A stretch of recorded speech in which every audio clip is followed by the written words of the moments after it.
নমস্কার, আমি আমার স্মার্ট স্টাডি এডুকেশন চ্যানেলে একটা নতুন ভিডিও নিয়ে এসেছি। আবার আজকে আমি বার্ডওয়ান ইউনিভার্সিটির ফিলোসফি মাইনর কোর্সের অর্থাৎ 1021 মাইনর কোর্সের আমি ফিলোসফির উপর একটা সাজেশন তোমাদেরকে দিতে চলেছি। তো আমাদের প্রথমেই যেটা লক্ষ্য করতে হবে, আমাদের সিলেবাসটার উপর একটু নজর দিতে হবে। তো আমাদের সিলেবাসটার নাম হচ্ছে ফিলোসফি 1021 ইন্ডিয়ান অ্যান্ড ওয়েস্টার্ন। তো আমাদের এই কোর্সের যে মূল সিলেবাস, সেই সিলেবাসটার দিকে একটু তাকাবো না। সিলেবাসটা 4টে মডিউলে ভাগ করা আছে, মডিউল 1, মডিউল 2, মডিউল 3 এবং মডিউল 4। মডিউল 1 দিয়ে আছে ইন্ট্রোডাকশন অর্থাৎ general features of Indian philosophy অর্থাৎ ভারতীয় দর্শনের বৈশিষ্ট্যগুলো। তারপর চার ভাগ থেকে দিয়ে আছে প্রমাণতত্ত্ব, দেহাত্মবাদ এবং জড়বাদ। মডিউল 2 এ আছে জৈনিজম অর্থাৎ জৈন দর্শন। জৈন দর্শন থেকে আমাদের সিলেবাসে ইনক্লুড করা আছে অনেকান্তবাদ, স্যাদবাদ এবং নয়বাদ। এরপর আসছি বুদ্ধিজম অর্থাৎ বৌদ্ধ দর্শন। বৌদ্ধ দর্শনে আমাদের সিলেবাসের মধ্যে রয়েছে 4 নোবেল ট্রুথস, 4টি মহান আর্য সত্য, প্রতীত্ব সমুৎপাদবাদ, ক্ষণভঙ্গবাদ এবং নৈরাত্যবাদ। মডিউল 3-তে আসছি, এটা গেল ইন্ডিয়ান ফিলোসফি, গেল মডিউল 1 এবং মডিউল 2। এবার আমরা আসবো মডিউল 3 and 4, যেটা আমাদের ওয়েস্টার্ন ফিলোসফি। তো ওয়েস্টার্ন ফিলোসফি মডিউল 3-তে যে কোর্সটা আমাদের রাখা হয়েছে সেটা হচ্ছে মেটাফিজিক্স, নেচার অফ মেটাফিজিক্স অর্থাৎ অধিবিদ্যার স্বরূপ বা প্রকৃতি, এবং এলিমিনেশন অফ মেটাফিজিক্স অর্থাৎ অধিবিদ্যা বর্জন। এছাড়া আছে রিয়ালিজম অর্থাৎ বস্তুবাদ, যেটা native realism, scientific realism and representative realism অর্থাৎ সরল বস্তুবাদ, বৈজ্ঞানিক বস্তুবাদ এবং প্রতিনিধিত্বমূলক বস্তুবাদ। এছাড়া আইডিয়ালিজমে রয়েছে সাবজেক্টিভ আইডিয়ালিজম অর্থাৎ বিষয়গত ভাববাদ এবং অবজেক্টিভ আইডিয়ালিজম অর্থাৎ বস্তুগত ভাববাদ। এছাড়া মডিউল 4-এ রাখা আছে সাবস্টেন্স হচ্ছে view of Descartes, Spinoza, Locke and Berkeley অর্থাৎ দ্রব্য সম্পর্কে ডেকার্টের মত, স্পিনোজার মত, লক এবং বার্টলের মত।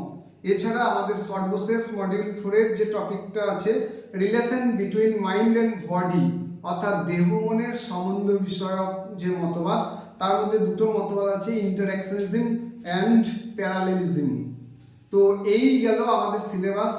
এই সিলেবাসটা আমাদের যে ইনক্লুড করা হয়েছে সেই সিলেবাসের মধ্যে আমি তোমাদের 2024-25 সালের যে ফাইনাল পরীক্ষাটা হতে চলেছে, যে তার কিছু আমি সাজেশন আজকে তোমাদের হাতে তুলে দিচ্ছি। আমাদের যে ফিলোসফি মাইনর আমাদের যে পরীক্ষা দিতে হবে, সেই পরীক্ষায় আমাদের যে 60 নম্বরের প্রশ্নের অ্যান্সার দিতে হবে, সেই স্ট্রাকচারটা হচ্ছে আমাদের 10টা 2 নম্বরে কোশ্চেন করতে হবে। 10টি 2 নম্বরে কোশ্চেন করব, 4টে 5 নম্বরে কোশ্চেন করব এবং 2টো 10 নম্বরের প্রশ্ন অ্যান্সার আমাদের লিখে আসতে হবে। তো আমি 5 নম্বরের এবং 10 নম্বরের কিছু সাজেশন আমি তোমাদের তুলে দিচ্ছি, পরে আমি 2 নম্বরে কিছু সাজেশন তোমাদের করে দেব। এখন দেখব যে 5 নম্বরের সাজেশনের মধ্যে আমি কি রেখেছি। তো আমাদের যে প্রথমেই বলা আছে ইন্ট্রোডাকশনে, তো ইন্ট্রোডাকশনে আমাদের দেওয়া আছে general features of Indian philosophy, বুঝছে, অর্থাৎ আমাদের ভারতীয় দর্শনের যে সাধারণ বৈশিষ্ট্য। আমি এটা আমার স্টুডেন্টদের, আমার ছাত্রছাত্রীদের বলবো যে এই টপিকটা যেন অবশ্যই করে যাবে।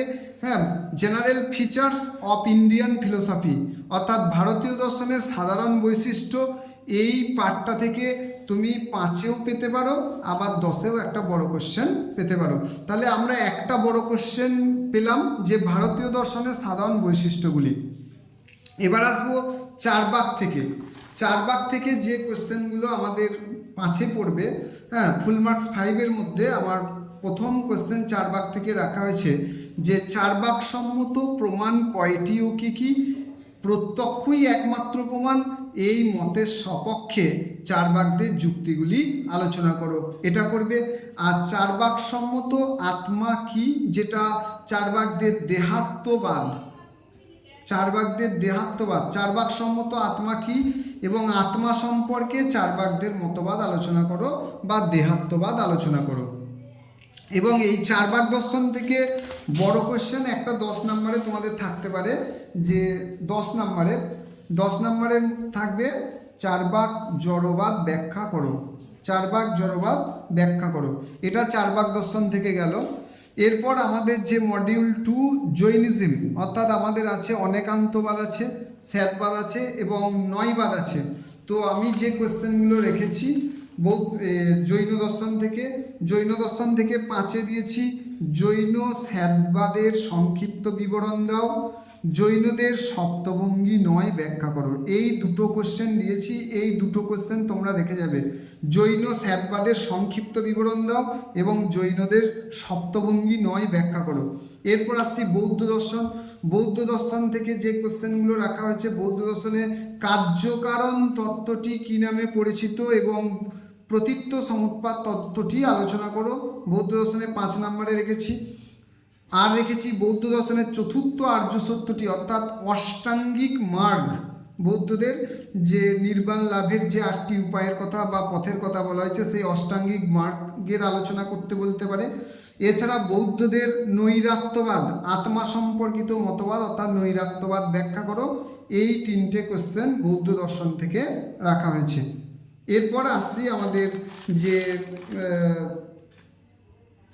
ওয়েস্টার্ন ফিলোসফিতে যে metaphysics, nature of metaphysics and elimination of metaphysics, এই টপিক থেকে আমাদের আছে কি না অধিবিদ্যা বর্জন প্রসঙ্গে হিউম এবং কান্টের মতবাদ আলোচনা করো। এই কোশ্চেনটা শুধু দেখে যাবে, অধিবিদ্যা বর্জন প্রসঙ্গে হিউম ও কান্টের মতবাদ, এটা 5-এ দেখে যাবে।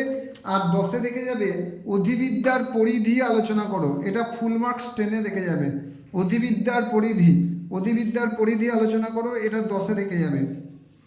এছাড়া আমাদের যে আছে রিয়ালিজম অর্থাৎ বস্তুবাদ থেকে, সেখানে আমরা দেখতে পাচ্ছি সরল বস্তুবাদ, সায়েন্টিফিক রিয়ালিজম, বৈজ্ঞানিক বস্তুবাদ, রিপ্রেজেন্টেটিভ রিয়ালিজম অর্থাৎ প্রতিনিধিত্বমূলক বস্তুবাদ। এখান থেকে তোমরা যে কোশ্চেনগুলো করবে সেটা হচ্ছে না প্রতিরূপী বস্তুবাদ বলতে কী বোঝো, প্রতিরূপী বস্তুবাদ বলতে কী বোঝো, এই মতবাদের ত্রুটিগুলি লেখো। প্রতিরূপী বস্তুবাদ বলতে কী বোঝো, এই মতবাদের ত্রুটিগুলি লেখো। এছাড়া 10-এ আর দেখবে যে আইডিয়ালিজম থেকে একটা কোশ্চেন দিয়েছি, বার্কলের আত্মগত ভাববাদ আলোচনা করো, এটা 10-এ দেখবে, বার্কলের আত্মগত ভাববাদ আলোচনা করো। আর একটু বলতে ভুলে গিয়েছিলাম যে জৈনিজম থেকে আমাদের 10 মার্কসের পড়তে হচ্ছে, জৈন দর্শন থেকে আমাদের অনেকান্তবাদের আলোচনা, এই 4টে 10 নম্বরের, আর ভারত দর্শন সাধারণ বৈশিষ্ট্য 5টা 10 নম্বরে দিয়েছি। এই ফুল মার্কস 10-এর 5টা কোশ্চেন, আর ফুল মার্কস 5-এর এই কোশ্চেন কটা করবে, অবশ্যই করবে এই কোশ্চেন কটা। এছাড়া আমাদের আর রয়েছে কি না সাবস্টেন্স চ্যাপ্টারটা রয়েছে, আর relation between mind and body, এই যে এই দুটো চ্যাপ্টার। তো relation between mind and body এই চ্যাপ্টার থেকে তোমরা একটা কোশ্চেন করবে, সেটা হচ্ছে প্যারালালিজম অর্থাৎ সমান্তরালবাদ, এই কোশ্চেনটা অবশ্যই 5-এ করবে। এই যে দেহ মনের সম্পর্ক বিষয়ে সমান্তরালবাদ আলোচনা করো, এইটা অবশ্যই করবে, এটা অবশ্যই পড়বে।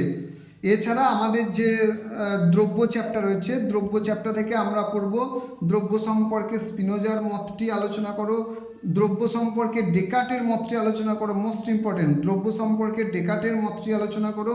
এছাড়া দ্রব্য সম্পর্কে লকের মতটি লেখো এবং বার্কলের মত লেখো। এই দ্রব্য সম্পর্কে যে আমাদের 4টে মতবাদ দিয়ে আছে, ডেকার্ট, স্পিনোজা, লক এবং বার্কলে, এই 4টে মতবাদ তোমাদের দেখে যেতে হবে। হ্যাঁ, এছাড়া আর একটা দিচ্ছি, এটা হচ্ছে লকের মুখ্য গৌণগুণ উল্লেখ করো, এটা হচ্ছে বস্তুবাদ চ্যাপ্টার। এই কোশ্চেন কটা তোমরা দেখে গেলে 2000 2024-25 যে মাইনর্স কোর্স আছে সেই মাইনর্স কোর্সের এক্সামে তোমরা নিশ্চয়ই সাফল্য অর্জন করবে। নমস্কার ছাত্রছাত্রীরা, আজকে আমার ভিডিওটা ছিল এটাই যে ফিলোসফি মাইনর কোর্সের উপর আমার বিএ ফার্স্ট সেমের যে ছাত্রছাত্রী তোমাদের উপর এই ভিডিওটা করেছি। তোমাদের অবশ্যই এই ভিডিওটা উপকার হবে এবং এরকম নতুন নতুন শিক্ষামূলক ভিডিও পেতে তোমরা অবশ্যই এই ভিডিওটি লাইক করবে, শেয়ার করবে, কমেন্ট করবে এবং চ্যানেলে নতুন হলে অবশ্যই তোমরা সাবস্ক্রাইব করবে।